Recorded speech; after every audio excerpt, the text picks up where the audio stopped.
Hey everybody, I hope you're all doing alright today. I have the two Ceratosaurus species ready to paint, and along with a few other creatures, but you guys voted on these two specifically, so they're the ones I'm doing next. Um, you got Ceratosaurus dentisculatus, and then you have either uh, Cornis or nasicornis, either one of the species. And honestly, I mean, it's pretty damn small in comparison to this one. So it could be a dwarf specimen. I don't really know. Just kind of just work with me. but yeah, the dentisculatus here. He's like big and bulky. Uh, and then the whatever of the smaller species this one would be. You guys pick. Frankly, I don't. It don't matter much to me. Um, you could tell there's a lot of difference. He's more heavily built compared to this one, just because I mean, he's a lot larger, slower, more well armored, a lot better equipped to fight the creatures of its environment. While this one's more gracile and probably would avoid a lot of competition. Uh, Although predators in general try to avoid conflict, so I guess that's kind of a moot point. Except when they don't. Except when they're tearing each other's throats out. But hey, everybody got a reason for everything. But yeah, so I guess where do I really start? Originally, I was only going to do this guy. But then I was like, I kind of looked at this one and I was like, yeah, well, here, let me just spiffy them up a little bit. And, I could paint them at the same time and be like, hey, I'm doing two different Ceratosaurus species. That's kind of neat. Who really does that? Just looking at this guy a little bit more thoroughly, I think his one nostril might be better off than the other one. It's hard to tell. Worst comes to worst, I always make that look like an injury. Because, it just makes creatures look more interesting. Like, oh, what did this animal go through in its life? But, yeah. Pretty much the reason why I'm using a Hammond collection, which honestly, I didn't even really want to do anything to this guy, but I figured, well, I ended up, how do you say? I was trying to do some extra details on him because I don't know if you guys remember, for them or for everybody who's seen the Godzilla and King Kong stories that I make, King Kong and Gojira, uh, the current Godzilla, fought this Ceratosaurus, uh, and they successfully killed him. And if you guys remember from the video or from the story, he was already a little changed. I fixed his eyes up to make him look a little bit more menacing.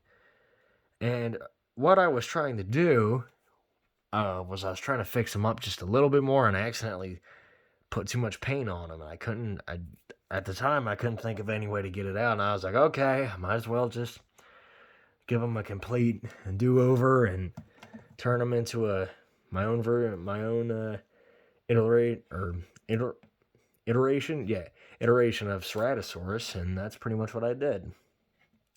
I didn't really do anything to the bottom teeth, which you guys could be the judge if that looks off or not with these teeth. Personally, I think it's fine. You got the inside of the mouth. You got the crests on the head. I did that because I figured, you always see Ceratosaurus just with these little bumps on its head. And I'm thinking, what if those bumps, those little bony bumps, were just anchors? Or almost like a stump to a tree, you know what I'm saying? Like, what if they just let off for, like, keratin to grow out of them? Because, keratin doesn't really fossilize that much, if ever. Actually, does keratin fossilize? I don't think it does. So you see a lot of rhino fossils, and a lot of them don't got horns. Yeah, I'm pretty sure keratin doesn't really fossilize, but,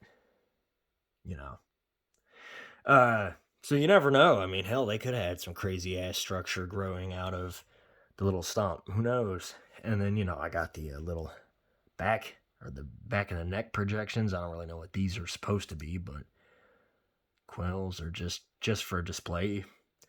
And then something I did also, oh, my bad. Something I did also was I gave him like little ears, little ear coverings, kind of like a crocodile, just something to cover up his ear hole, because you never see that in dinosaur depictions either. You know, it's always just like a ear hole, like a lizard. But frankly, we don't know. Who knows? Maybe they had something to cover their ears. And then just, I don't know, I put a bunch of scoots and osteoderms. I fixed up his claws. I built him some new dew claws because I figured the original ones were looking kind of funky, like pretty much non-existent, honestly. At least these ones stand out a bit more. I did his tail in sort of a flattened, more paddle-like shape, but it's also kind of rough at the bottom. Like he's been in some fights. Some bits have been torn. Kind of same thing with like the jagged scoots on the end of the tail. You know, just personality. Just gives the creature more of a fitting feel. Got his nostrils lower down on the body or on the face.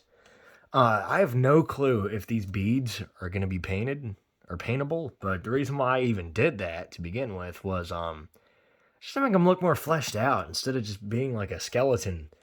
Just like a skeleton in his own body, you know what I'm saying? Or like a skeleton just with some skin and flesh wrapped around it, you know? It's not just a little bit, you know? You always see like the minimalist take on dinosaurs because it's safe. You know what I'm saying? What the hell does that even mean? Safe at the end of the day. They're extinct animals. We have no clue what the hell they look like. With like the exception of like less than a handful of dinosaurs. Like I think we know what Microraptor looks like, which that alone is incredible, honestly. That and maybe Ceratosaurus. And a few others, but very rare, and most of them aren't big like this. So again, yeah, we have no idea what most dinosaurs look like. And I'll be damned, with all the crazy-ass looking animals that are alive today, I will be damned if they're just a bunch of boring-ass looking bipedal lizards. I mean, honestly. With big goofy ass teeth sticking out, you know? I mean, they were probably incredible looking. Who even knows? You know what I'm saying? Who could even fathom what these animals would have looked like? I mean, shit. I mean, I think recently, not too long ago, we found out that like Edmontosaurus has hooves on its front feet. Nobody saw that shit coming. I'll tell you, I didn't. But it makes sense. I mean, fucking the little toes and stuff. I mean, and horses got the same sort of toe structure. I mean, it makes sense. Or not the same, but similar toe structure. And I was thinking, you know, that's wild to even think about that. Like, yeah, they had hooves on the front of their feet. And then that opens a whole nother thing of possibilities. I mean, who knows? Like, they could have been a lot more formidable than people depict them as. They ain't just predator fodder that die instantly the millisecond they get bitten. Like how it's always shown in the movies. They probably could kick some ass. I mean, shit. You ever see a horse fight? Horses whoop ass when they want to fight. I mean, the same thing with zebras. You know, they don't fuck around when they're in danger. Or you know, at least not all of them do. You know, some of them just kind of keel over and die. But hey, not all of them. Most animals fight until their very last breath, regardless of species. But, you know, back onto the two Ceratosauruses here. I made them sort of... Oh, shit. I think his foot's kind of giving out. Hold on. Hope that ain't going to be a problem in the future. There we go. Make them just a little bit more upright. That's fine. But yeah, I figure, you know, make them look somewhat similar, but different since they're both different species. Like this one's crests are a bit more, like, fattened. And less, kind of like more, how do I say? Like, this one's more kind of branchy, while this one is like more kind of flattened and crescent shaped. You know, it kind of got similar ear coverings, along with similar kind of face coverings. Because I did a lot of this sort of like scaly or pointy type dermal skin on the face, just because I figured, well, if these animals are going to be biting each other on the face probably often, I'd imagine they'd have some really thick skin on their face. At least something to cover up a lot of it, because, I mean, you got to think. You know, it's like tyrannosaurs already show signs of biting each other's faces, so I'm assuming that's just kind of a common thing among theropods, considering their mouths are their main weapon. And then claws, I'm assuming, are secondary weapons. Speaking of which, made this guy's claws a lot longer and more gnarly. Just because you always see that, like, kind of like shorter claws on a lot of the depictions of dinosaurs. But I say, fuck that, man. You're telling me an animal with those kind of arms don't have some big ass meat hooks for claws? You know, I mean, it's kind of like a grizzly bear. Think of a grizzly bear. You know, nobody's gonna think like, hey, just from the fossil alone, you know, of a grizzly or subfossil, whatever you want to say. I mean, nobody's really gonna think like, hey, their claws are that big. You know, I mean, they could show in the fossil, sure, but I mean, that's only the bone part, or that's only like the part that connects to the rest of it. You know, nobody really thinks about the keratin. It's like the same thing with these horns. You know, nobody really thinks about that. It's crazy to think about. You know, just how wild dinosaurs could have looked. I mean, like if you look at the fossil of a lion, like if just of a modern day lion, if you look at the subfossil of that, you would have no clue what a lion would look like without any context whatsoever. And the tiger, hell, you'd probably think they're the same damn species, but on two different parts of the world. You know, because I mean, they're that damn similar, you know, skeleton wise. Then you look at a lion and a tiger, like in the flesh and skin, you're like, oh shit, these things look nothing alike. We're like so closely related to where they can interbreed, and their skeletons look almost the damn same. But then you look on the outside and you're like, oh shit, yeah, they look nothing alike. Ain't that crazy? Yeah, so that's the logic I kind of work off when it comes to making my own designs of dinosaurs. Is just kind of swing for the cages, you know, but realistically swing for the cages. Like think of like how, you know, or why an animal would have this certain feature. That's what I try to go for.